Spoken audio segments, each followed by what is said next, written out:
Yesterday, when I made my remarks about Louis de Brange's alleged proof of the invariant subspace, I forgot I was on tape. So I hope this doesn't show up on YouTube, because Louis de Brange is still around. Okay. Pardon? We can always edit. Yeah, that would be very good.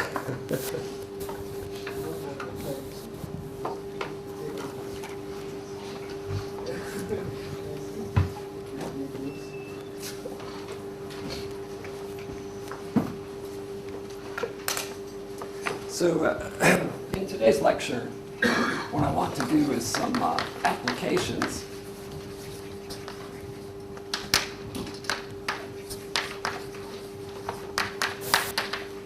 of this theorem of Choi.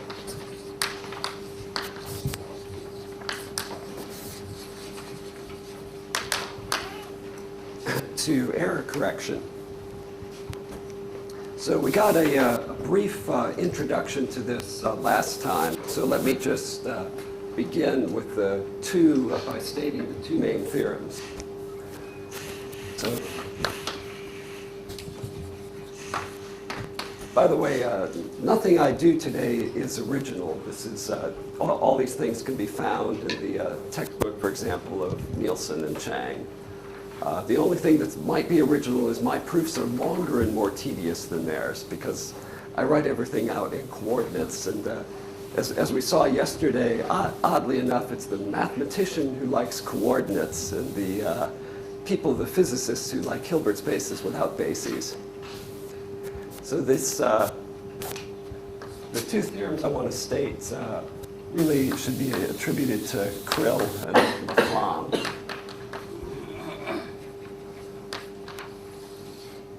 And the first one seems very modest, but because of the second one, it's what makes it so powerful.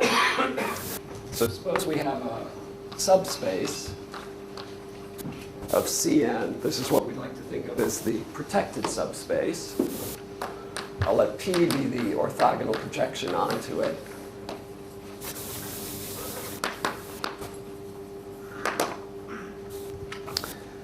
I have an error operator.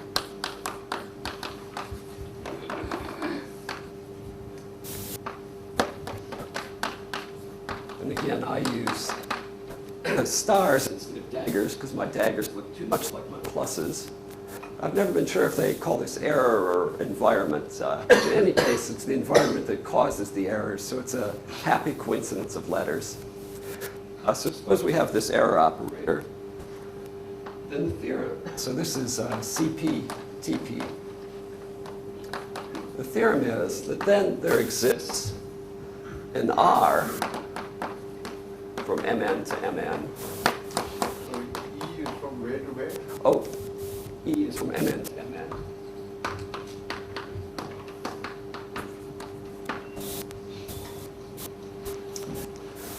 So the theorem is that then there exists an R from Mn to Mn, completely positive and trace preserving, such that R of E of PXP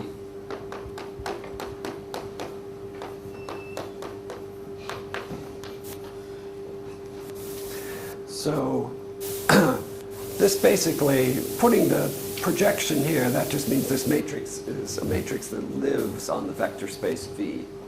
So for all things on the vector space V, you can recover them by some CP-TP map back to their original selves. You can do that if and only if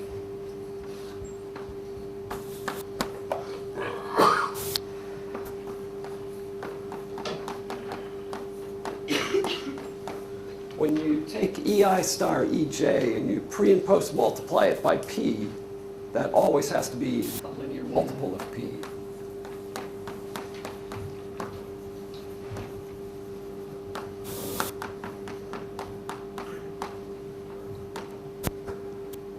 So this says you can't recover very often. You can only recover if that happens. But if you do have a nice protected subspace, at the moment, it looks like your recovery operator is really only fixing this one very special set of errors. But that's the beauty of the second theorem.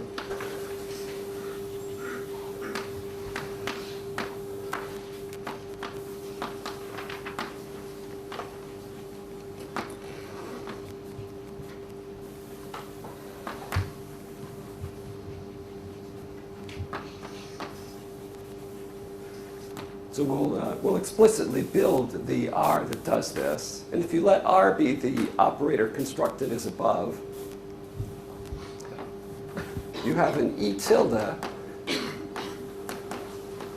which goes from mn to mn, some other error operator. Let R be an operator. Let R be the operator constructed above. So we're going to, Then unique. pardon? Are you saying that R is unique? No, I'm going to build a particular R. So I want to use the R down here. No claim about uniqueness at this stage, just I'm going to show you how to build such an R. If you use the particular R that we build,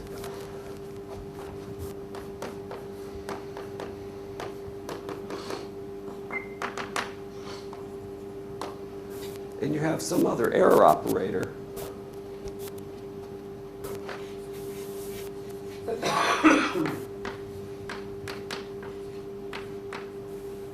but its error operators all belong to the span of the original ones.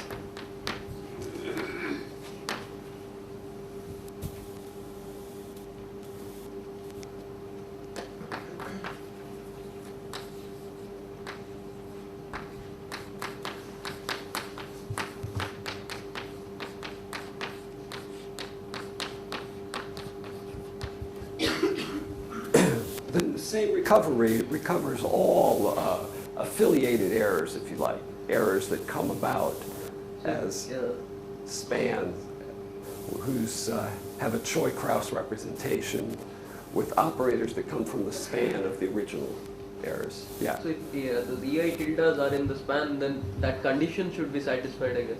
So there exists. I'm not demanding that they equal the span or anything. They're just some operators which live in that span. This is just some other CPTP. So it doesn't have to be the same operator at all. No, but that condition should be satisfied. P, EI star, EJ, P is equal to, when I take this EI tilde. Yeah, it turns out it will be. Because basically, if these are linear combinations, this kind of property is preserved under taking linear combinations of all the EIs and EJs. Yeah, so as a corollary, that had to be preserved, but it's easy to see it's preserved anyways.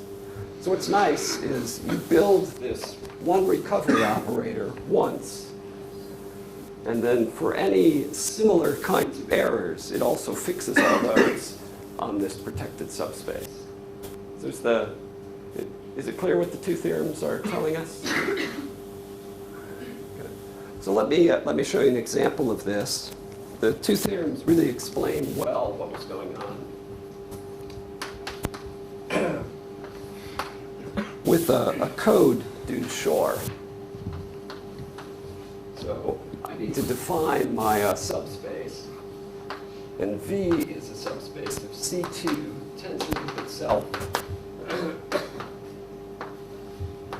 9 times. So if you like, this is the same as C2 to the 9th.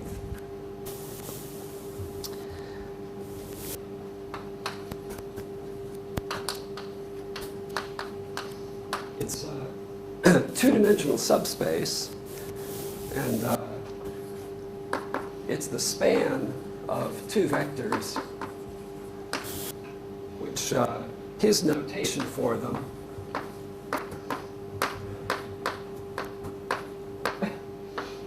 is, he calls them 0 sub L and 1 sub L.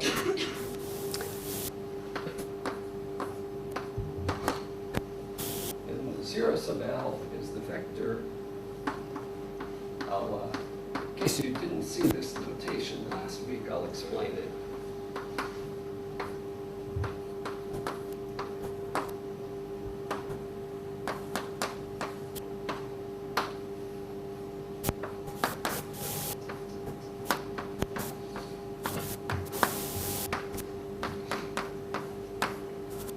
And I guess to make it a unit vector, I need to divide by 2 square root 2.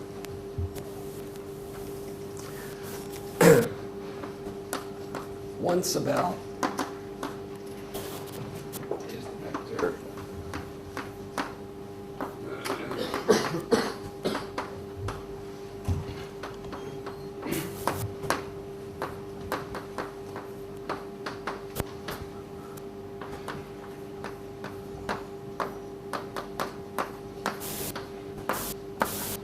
And also to make it unit norm, I divide by 2 root 2.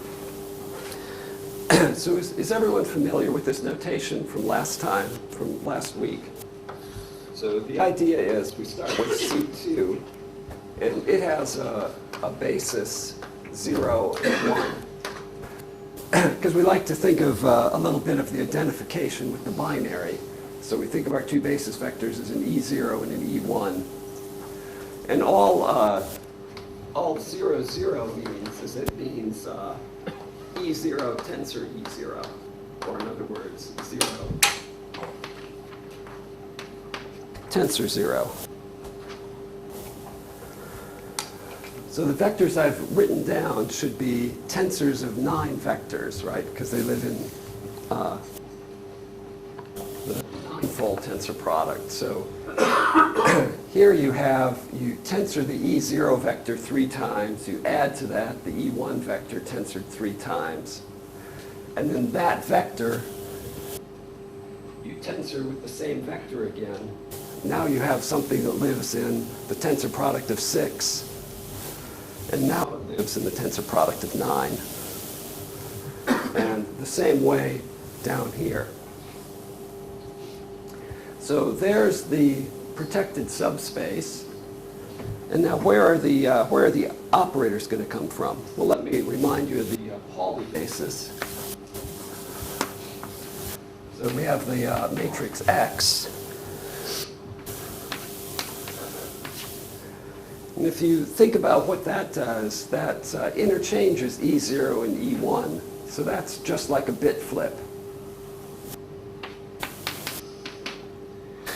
We have the vector Y.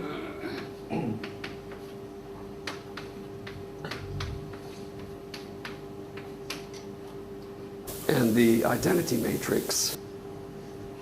And these form a basis for 2x2 matrices.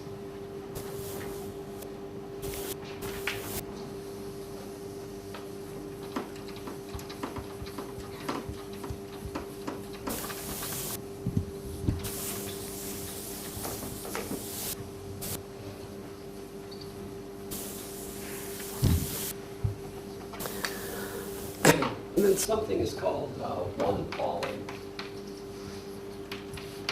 If it's a tensor product that has just one of the Paulis occurring in it. So xi would be, you take the identity, tensor the identity.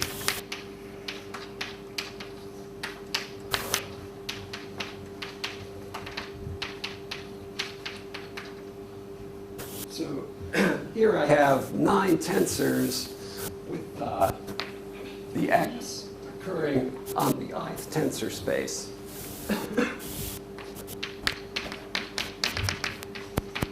So there's 9 of those.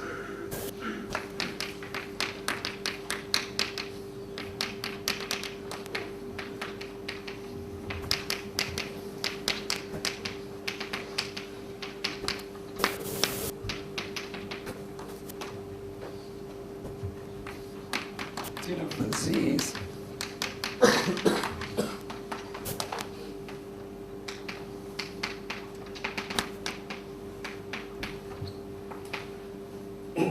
Are they z's here or are they z's? Z's, okay. then now it's a Z.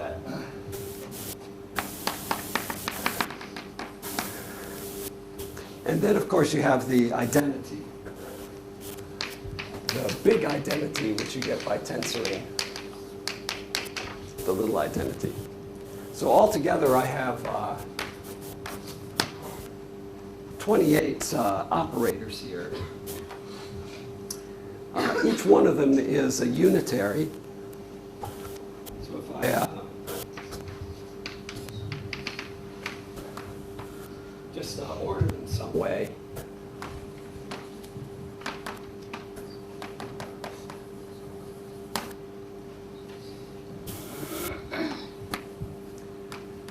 and I'm going to define my E from M2 to the 9th. It's M2 to the 9th by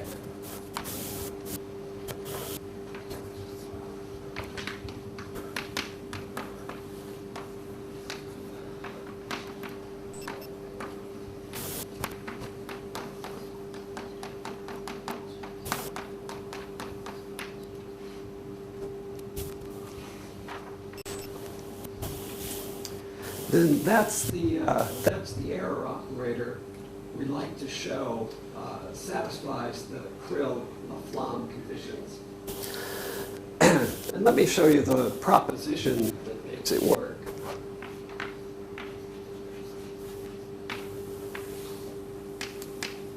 So the proposition is if you take, well, the identity times V, which is just V,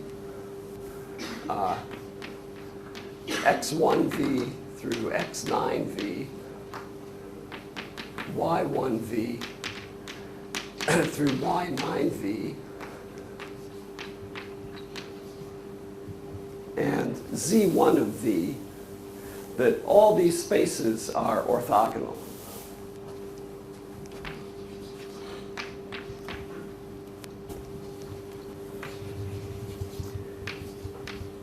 And also, if you take z1 restricted to v,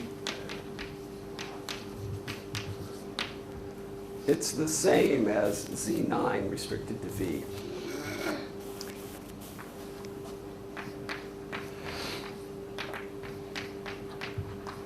Well, that's a nice little homework problem. It's nice to just see what's going on spatially with these.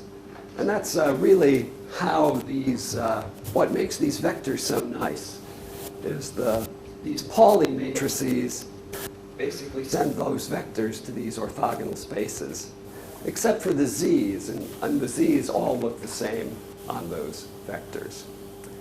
Okay. So consequently,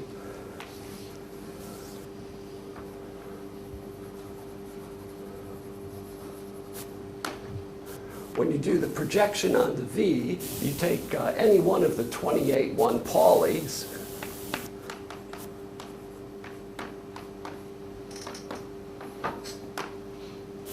what's going to happen? Well, if it comes from up here, P restricts you to the subspace V, and Uj maps that to a space perpendicular to where Ui maps it. So this will be 0.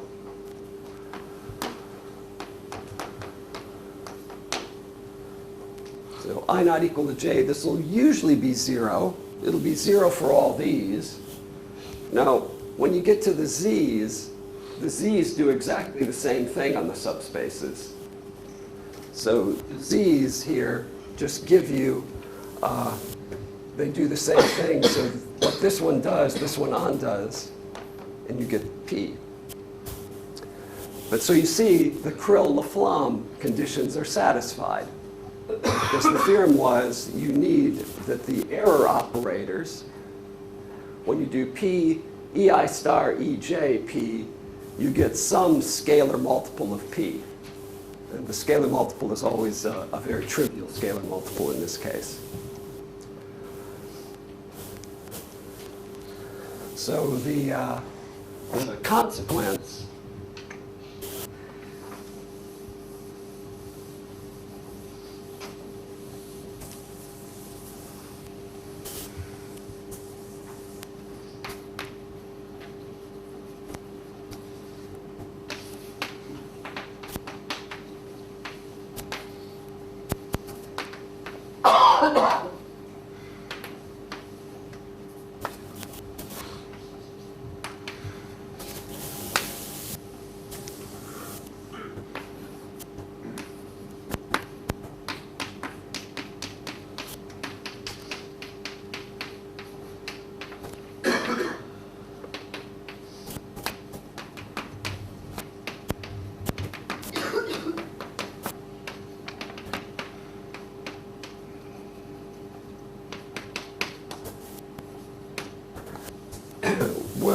not only will the recovery operator that we get from the theorem recover this particular set of errors, but it will recover any errors that are in the span of the 1 Pauli's.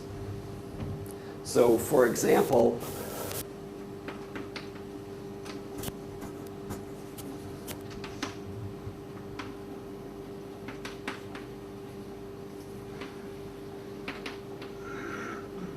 since the Pauli's span the 2x2 matrices,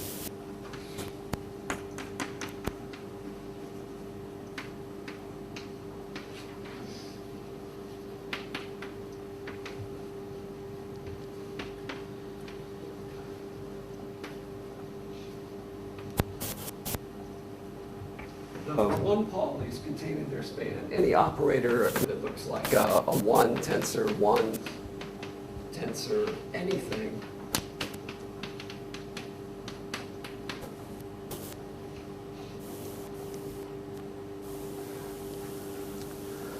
So the lovely thing that, So your E tilde has to be CPTP?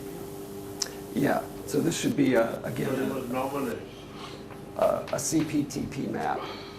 So 1 Pauli is normalized. Well, but it doesn't matter. The EI tildes just come from the span of those, so it doesn't matter whether you normalize them first or not. E tilde was without the trace, right? The EI, E tilde will multiply with the trace by scalar.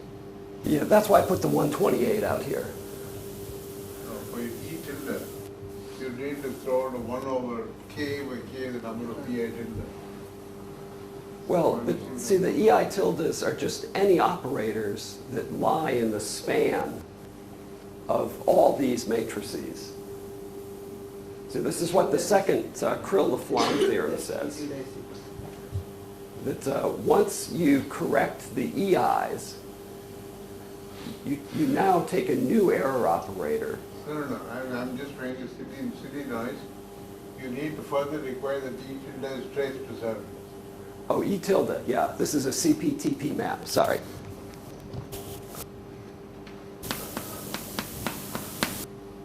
Yeah.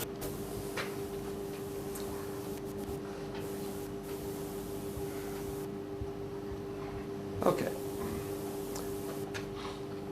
So, so these EI, so the point is the EI tildes, since they just lie in the span of the 1 Pauli's, in particular, what some of these EI tildes could look like, well, the span of the 1 Pauli's contains all matrices that have an arbitrary A here. I'm just trying to give you an idea of what the EI tildes could look like. And so what this says is the EI tilde could be something like this. And if you remember the way things operate, each one of these spaces represents an individual qubit. So we basically have 9 qubits running through our system here. And this says what could happen is an arbitrary error could be occurring on a particular qubit. For example, a very tiny little rotation could be happening here. And that could be part of what the error operator is. And then the recovery operator still fixes that. So even if what's going on is among your 9 qubits, one wobbles a little bit, the recovery operator puts it right back exactly where it started, spot on to where it was. So that's what's really remarkable about this Shor code. The fact that once it fixes, the 2 theorems tell us that once it fixes these particular things, it fixes anything in their span. So it can fix minuscule wobbles and put them back exactly where they were. So it's kind of lovely that way. So any questions on what the example is showing us? Yes. Is there anything important with the choice of 9 qubits? This is kind of the best example one has of a nice subspace. So the idea is you're going to take a single qubit and you want to protect it. You want to make it go through very safely. So if you remember the majority rule code in the binary case, basically what that did is it took a single bit, and every single bit was tripled. It was cloned 3 times. Now what we have is we want to take our 2 basic states, E0 and E1, and we're going to embed them inside 9 qubits linearly in a way that they're now living inside a subspace that we can protect. And now as things go through the machine, even if some of those qubits wobble a little bit, our single recovery operator is going to put them exactly back where they started. So there can be all kinds of little minor fluctuations. Not every minor fluctuation in the world, but at least if it's a fluctuation that just acts on an individual qubit, that qubit's going to get put back where it was. So when you do the recovery, you're going to get the original information you put in. So it's a remarkable achievement. The way he got to it is basically he starts with the majority vote code. That's where those 3 zeros come from. And that's fixing basically what X does, because X is just like a bit flip. Y, on the other hand, if you think about it for a moment, all of the Pauli matrices are unitarily equivalent to X. So in a different basis, they're bit flips. One of them is a bit flip in the basis where you do E0 plus E1 over root 2, E0 minus E1 over root 2. With respect to that basis, it's either Y or Z that acts like a bit flip.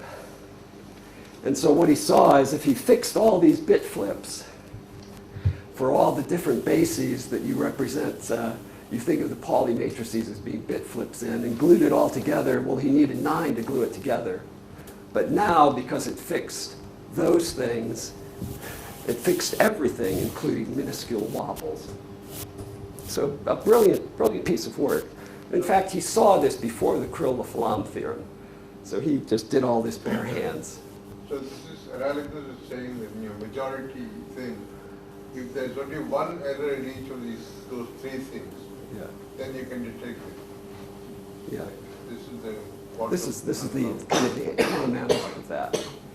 We don't fix all errors, but we can fix all errors that are in the span of the 1 Pauli.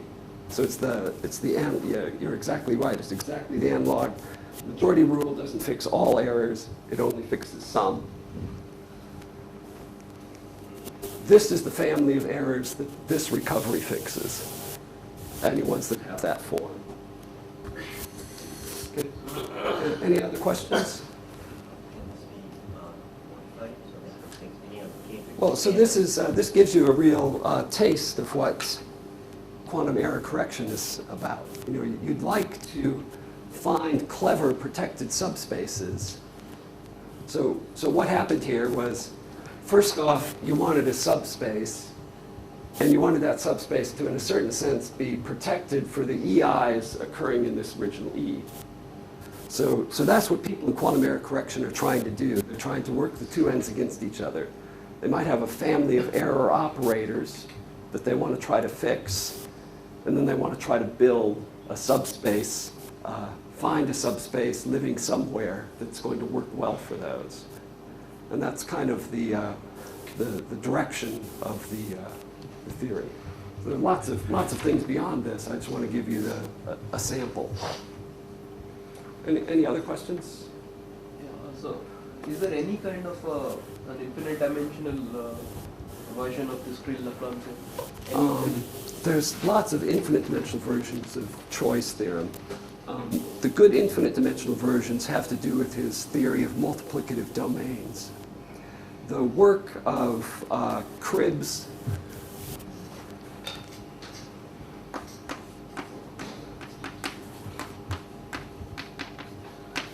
he's the person who's used multiplicative domains to get infinite dimensional generalizations of Choi.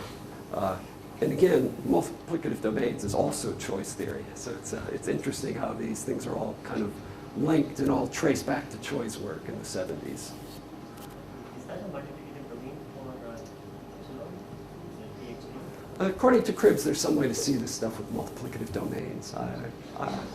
I'm not going to go there. I want to just do it brute force.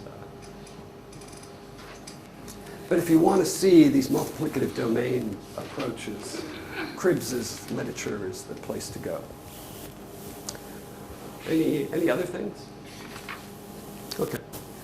So what I'd like to spend the rest of my time on today is the proofs of these two Knill-Laflamme theorems.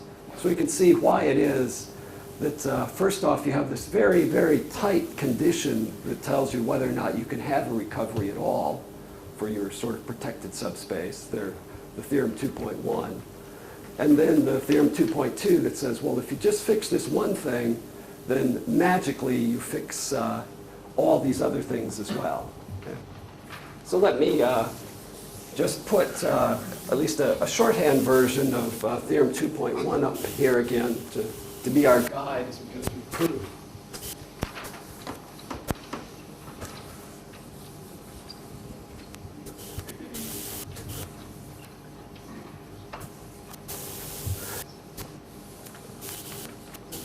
Yesterday I wanted to make sure that I didn't write too small so people could see. Today I feel like I'm writing so large that I don't get to use the board much. So I'll try to compromise in the middle someplace.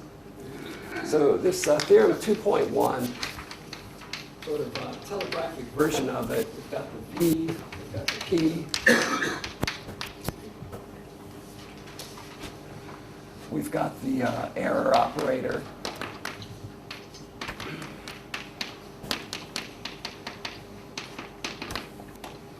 I'm not going to write all the hypotheses down again. I'm just a shorthand version to work from. And then the theorem is that there exists an R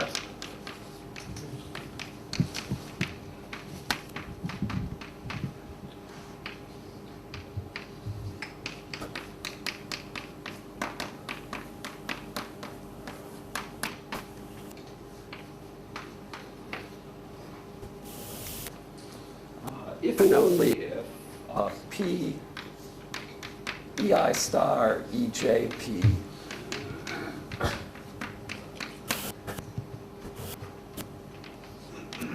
is a scalar multiple of P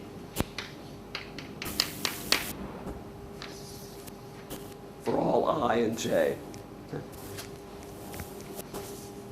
So let's see why that is. So first, let's go this way.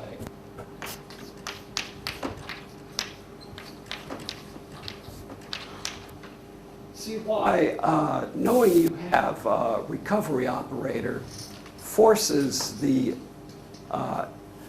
E's to have this special form on the protected subspace. So let's write our recovery operator as a sum L equal 1 O Q, just to keep make sure I don't run out of letters here, of some AL W AL star. The fact that it's CPTP just means that the AL star ALs add up to the identity.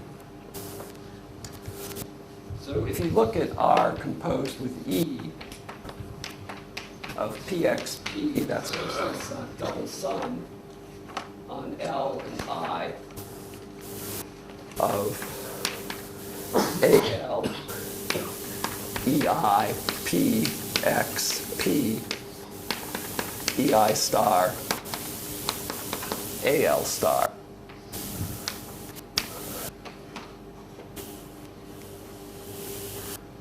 And of course, this thing is the adjoint of that thing. And that's supposed to be PXP. So notice that what we have is these are two Choi-Krauss representations of the same map because they're equal. Can anyone guess which is the minimal one? You can't do any fewer than one, right? So this is minimal.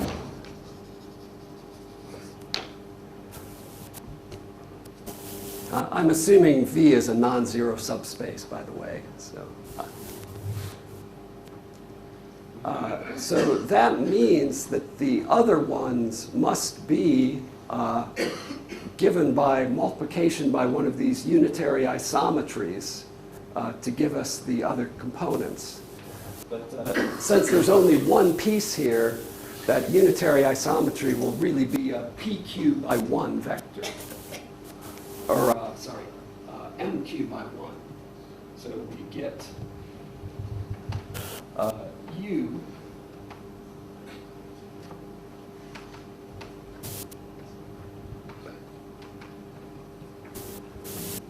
So I'll write its entries indexed by IL, but remember it's really just a row vector.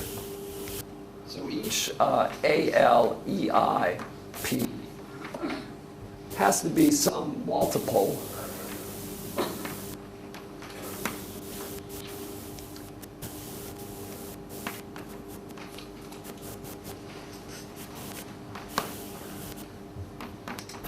When is a row vector an isometry?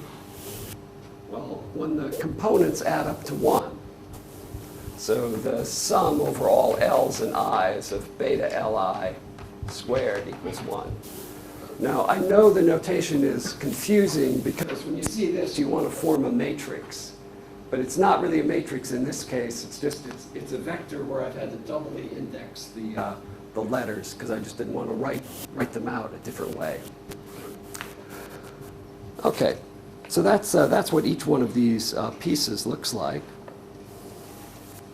And so if we compute what P, EI star, AL star, AL,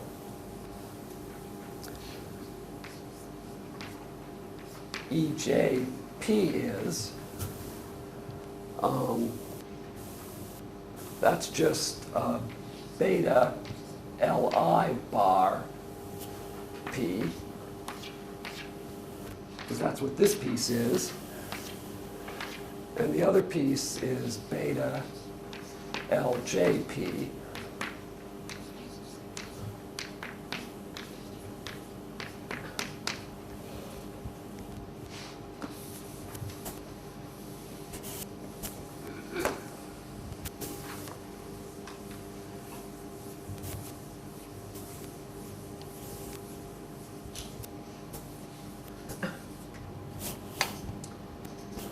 So if I do the sum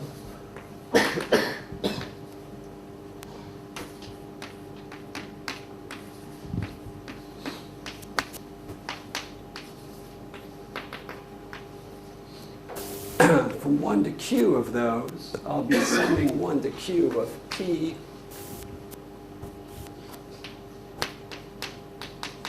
EI star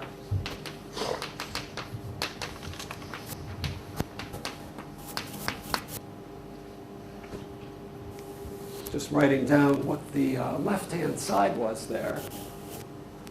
But these sum up to 1. So that's adding up to P, EI star, EJP. And there's my coefficient, alpha ij of P. So that finishes that direction of the proof. It shows that if there is a recovery operator, then P EI star EJP is just a scalar multiple of P.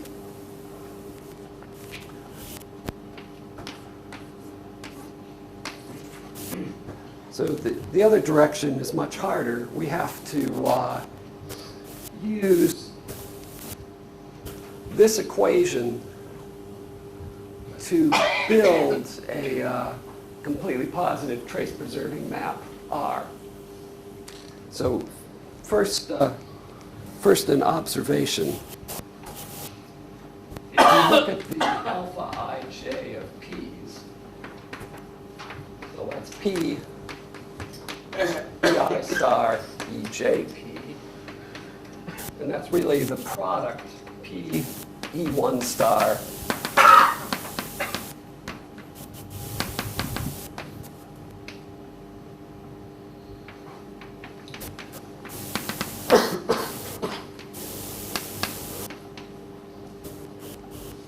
So it's something of the form x star x.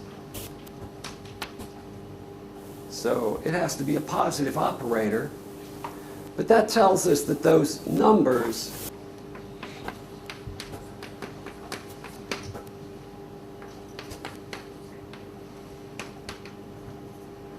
are a positive semi-definite matrix.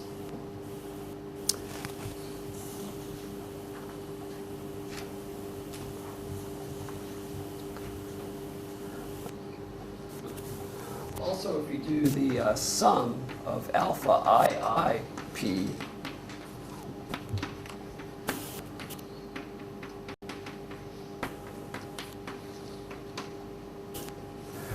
the EI star EIs, because E was completely positive trace preserving, these add up to 1. So that's just P squared, which is P.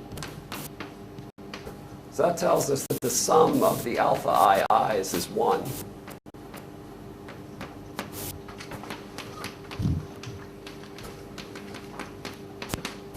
So this matrix alpha ij is a density matrix. It's a positive matrix of trace 1.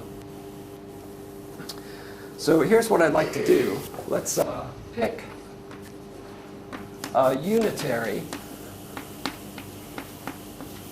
which diagonalizes alpha. So U alpha ij U star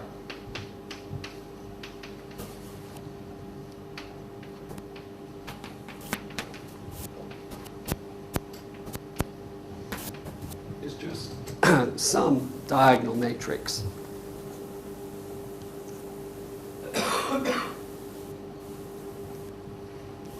Now, I told you this was going to be a very explicit proof.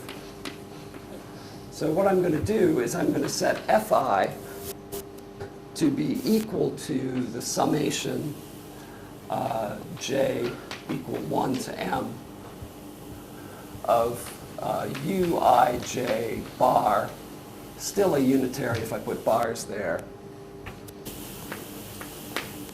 ej. Well, by choice result,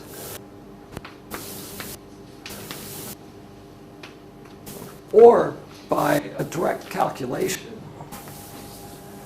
if you do the sum I equal 1 to m of the fi x, fi stars, these are just some new f's that give you the same map.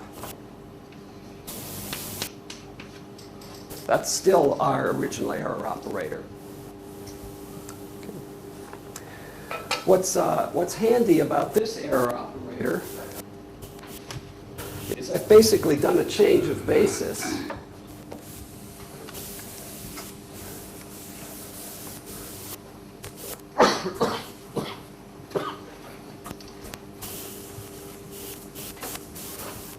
So I'll leave you to check.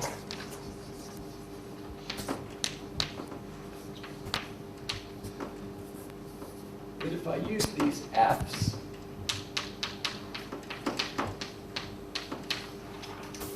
to represent my matrix instead, to represent my map E instead, then when I do P Fi star Fjp,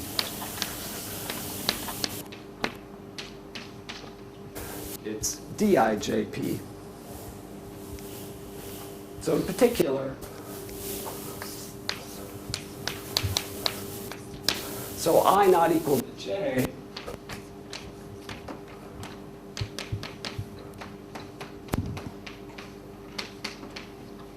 tells me that P Fi star Fjp is 0. And if you think about what that means that Fj applied to the vector space V moves it to a spot that's orthogonal to Fi applied to V.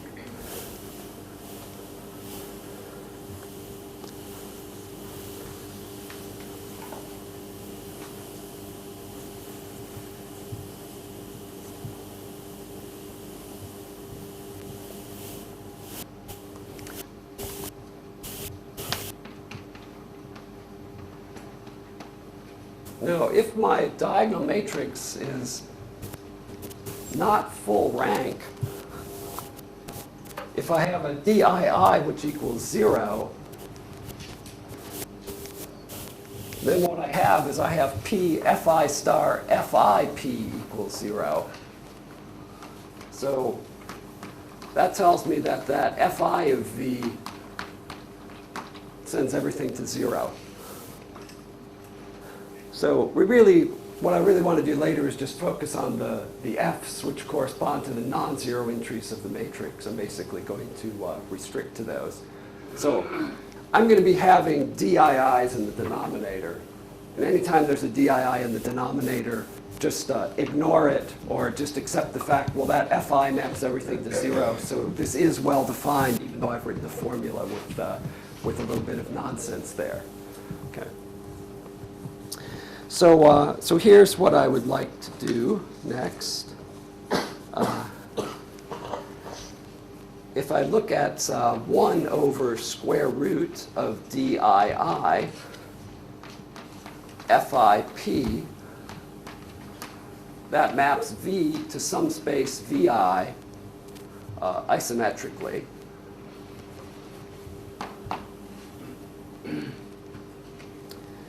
And so what I'll let Ri be is its adjoint.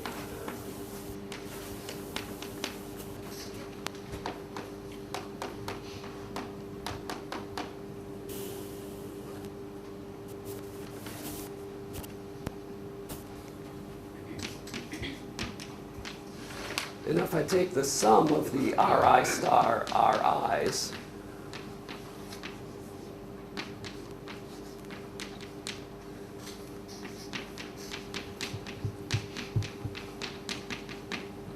and expand it out, it's equal to that. And the second thing to check is to expand out R squared.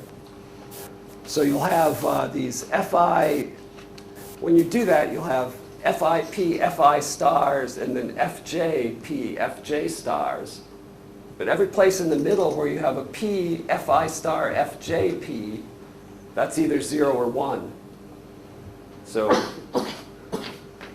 this R is a projection. And so I can let Q be the projection 1 minus R.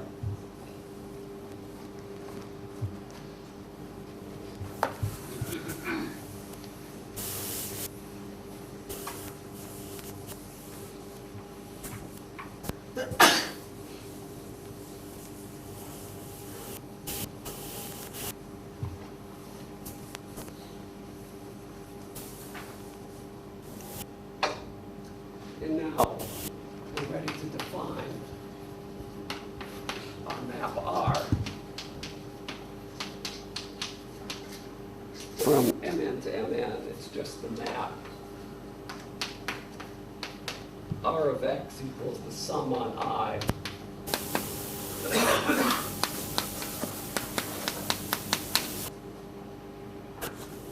This is completely positive, but it's not quite trace preserving because the Ri stars Ri only add up to this projection R, which might not be everything.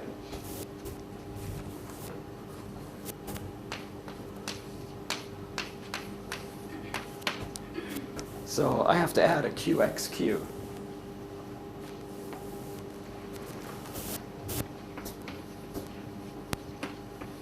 And now the claim is that R composed with E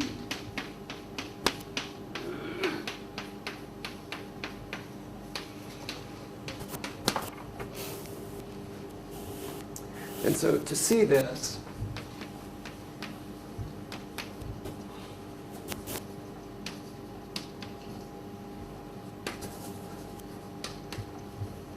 it's enough to show that if I take a vector V in the vector space V,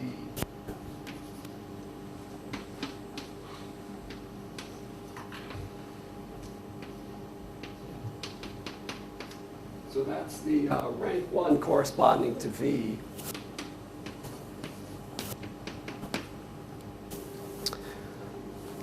why is that? Well, these PXPs, they're really just, this is just really all matrices that live on the subspace V. This is a rank 1 matrix that lives on the subspace V. So if I verify it for the rank 1 positives and it's linear, then it has to be true for all linear combinations of rank 1 positives, which gives us all vectors. Okay, so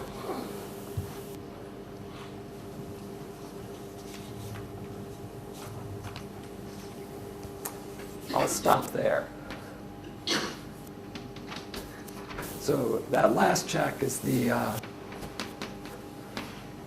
next homework problem for the day. Let me just tell you quickly why it's going to work. We have E, remember, rewritten using the F's. So, so this E, so this is a hint.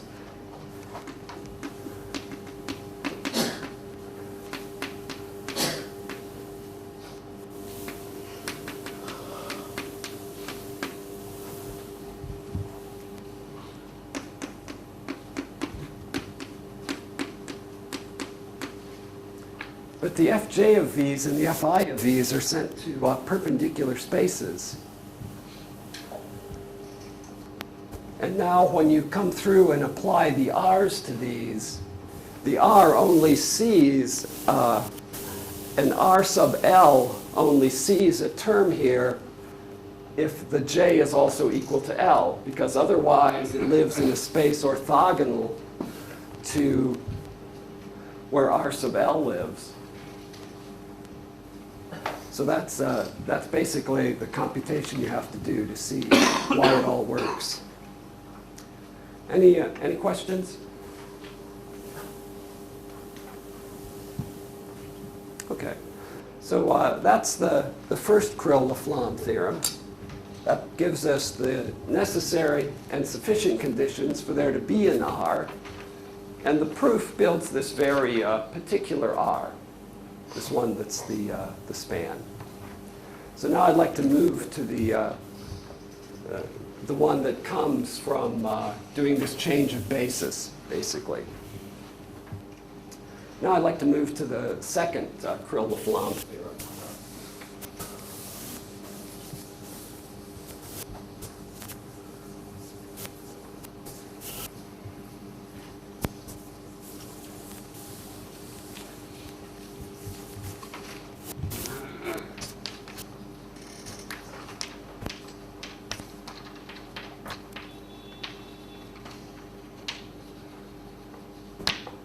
Using this R that I just wrote down in terms of the, terms which I just cleverly erased. I had the formula for the RIs in front of us a second ago.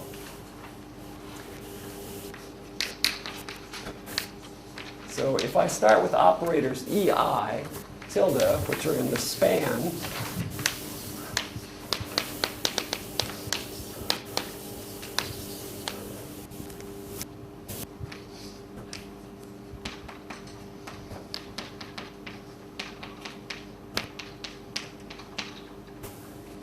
which add up to 1. I'll let E tilde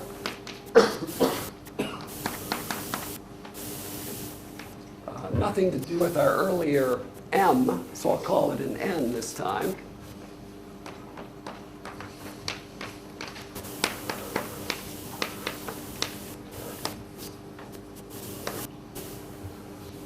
Then the same R composed with E tilde of PXP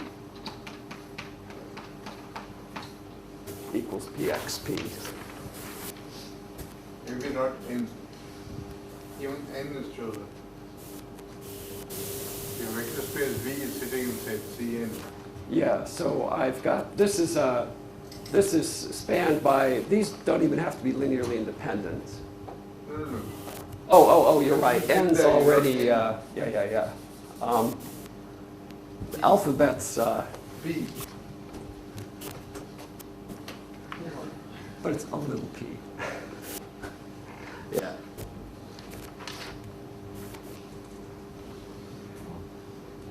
Okay. So here's the essence of the proof. The first fact we use is that the span of E1 through EM is the same as the span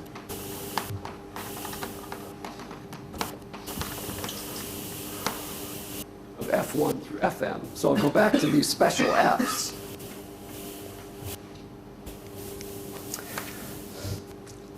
Why is that? Well, remember the way we got the F's from the E's when we did a unitary change of basis. So we can undo that. And these F's have this special property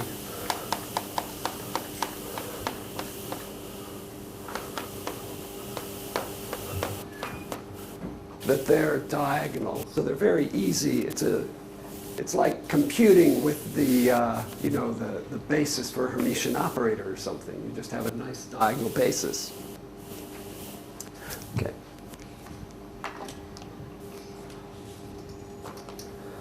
And the other thing to recall from our proof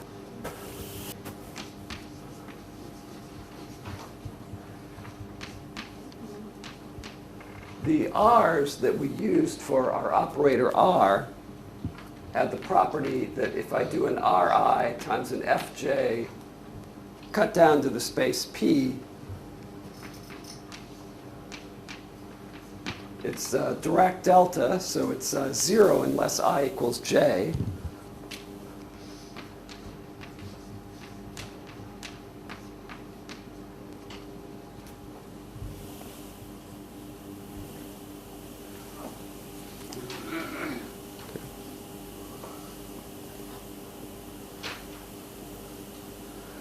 And so what I'll do is I'll write each EI tilde as it's in the span of the FMs, so it's some L equal 1 to M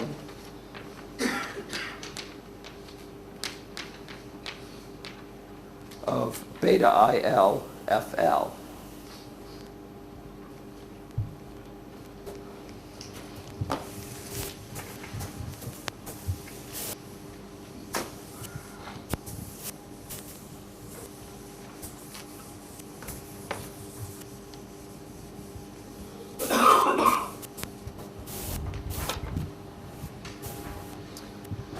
And the fact that 1 is equal to the sum of the E k tilde stars E k tilde tells me that the sum on k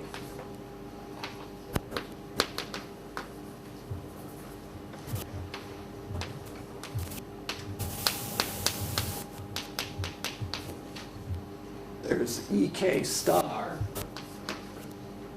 and then I need ek.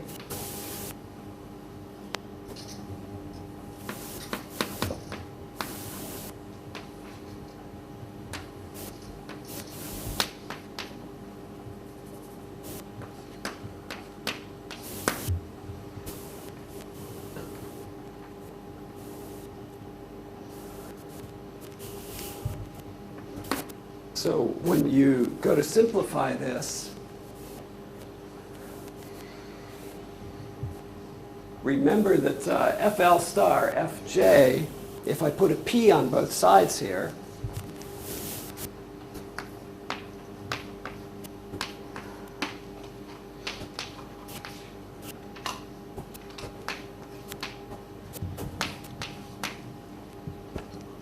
then inside I'll have a P FL star FJP, and that will be 0 unless L equals J. And if you look at that, you'll see you're doing a matrix multiplication of the matrix beta. So this left-hand side is P, and it equals the sum on K, the sum on L and J,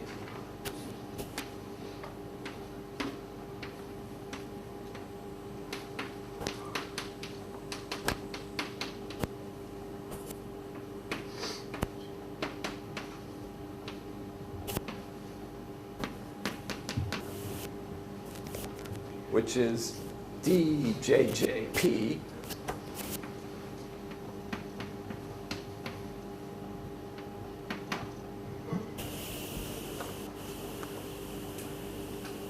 And if you look at that, that tells you that this number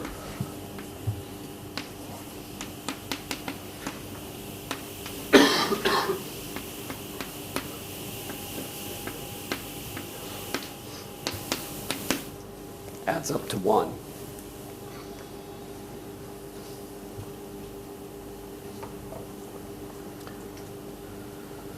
So let me call this equation double star.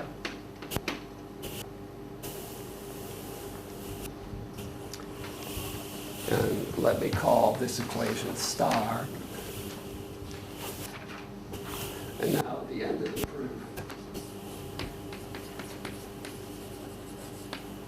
is you just expand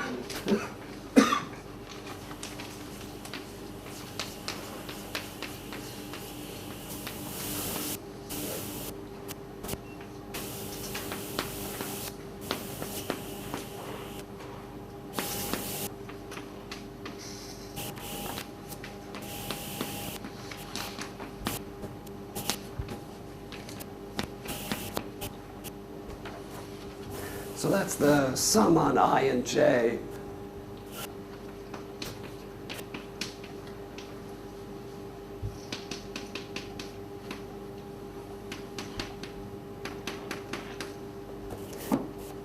And you'll find that just adds up to a pxp. So why is that?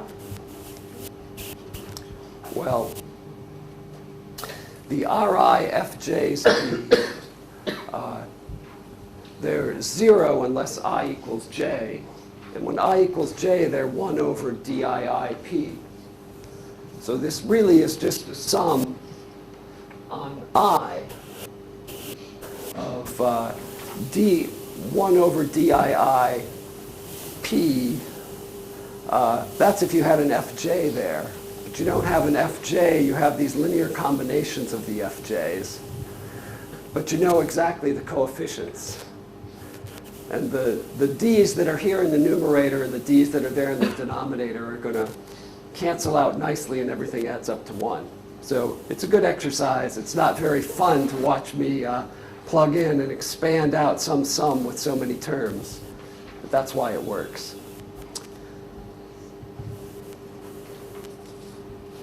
Questions?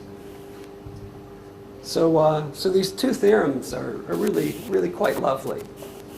The first theorem seems very modest. You just want to correct a single error, and you come up with necessary and sufficient conditions to be able to fix what that one error does down on your protected subspace. And as soon as you do that, magically, the R that you build works for lots of other things as well. So that single recovery is going to fix all kinds of things when you restrict your states to live in your subspace. So that's the way the spirit of this coding works. You find a nice protected subspace for the family of errors you're interested in.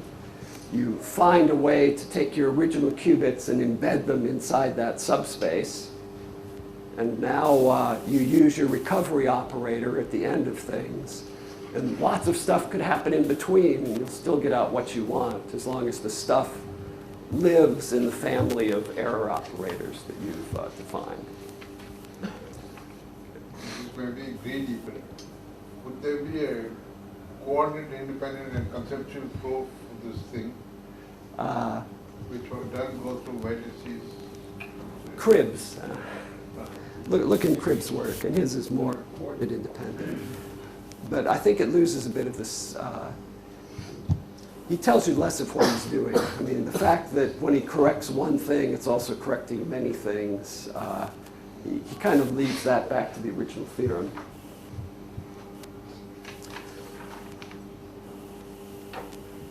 Probably Andreas will give the conceptual proof, and I'll give the dirty proof.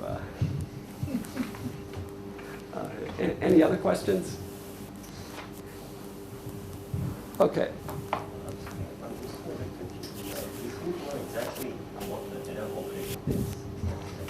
Well, see, that's what's magic about it, is first I assumed I know exactly what the error operator is. But what I really want to do is I want to take a set of error things, like the 1 Pauli's. Those are the errors I'd like to fix. So I define an error operator by summing over all the 1 Pauli's. And now if I can find a protected subspace for the 1 Pauli's and build my R that way, it'll also fix any errors that are linear combinations of 1 Pauli's. So it's really, you sort of, it's showing that you can really just sort of think in terms of the family that's, of error operators that you wanted to start with. Just whichever error operators you wanted to start with, you normalize them appropriately so that they're a single error operator, so that they define a script E, which is CPTP. That's why we needed the 1/28 in front of all the Pauli's. That was just a normalization factor. And then you start, the magic is finding the protected subspace for your family. But if you've got a nice protected subspace, so that was the Shor's bit of magic, right? He conceptualized the 1 Pauli's, and after he went up to 9 tensors, he could find a nice protected subspace. Could he have done it with just 7 tensors? Not clear. But 9 isn't so bad. You just, it's like a majority rule code where instead of copying everything 3 times, you copy it all 9 times. So you have to use 9 times as many qubits as you'd like to, but now things are nicely protected. Any others? Is there any way of reducing this 9? I mean, this number 9? I don't know. I mean, that's part of what the spirit of this area of error correction is to try to find and discover these nice subspaces. No one's found something inside 7 tensors that would fix all the Pauli errors, or 6 or 5. Because technically doing the 9 qubits is it would be good if you only had to use 3 qubits or 4 or 5. So that's, like I say, that's what research is about, you know, finding better protected subspaces using fewer tensors. 9 qubits can be reduced to 5, but not to 4. Oh, it's known you can do the Shor code protected against the 1 Pauli's with 9 copies. There is a Laflamme code which was discovered by a computer search, which achieves the same thing with 5 copies. Okay, that's And good. there is a theorem due to Laflamme which says that it cannot be achieved with 4 copies. Okay, I did not know that material. That's nice. So that's the. It doesn't look like the Shor program, right? I mean, I guess it's much harder to do the demonstration by hand that it actually satisfies. That it actually works. And that is for single error correction, but for more error correction, there is a very elaborate article by Shor, Sloan, Raines, some 4 authors, which reduces the whole problem to classical codes in J of 4. As you can see, there are many people who know more than I know. I'm just following the work from Choi forward here. Anything else before I think I'll quit for the day today? Okay. A little bit early, but the next thing I want to do is jump into abstract operator spaces and operator systems, and I think 10 or 15 minutes of that and then quitting wouldn't really be that effective anyways. So we'll start that next lecture.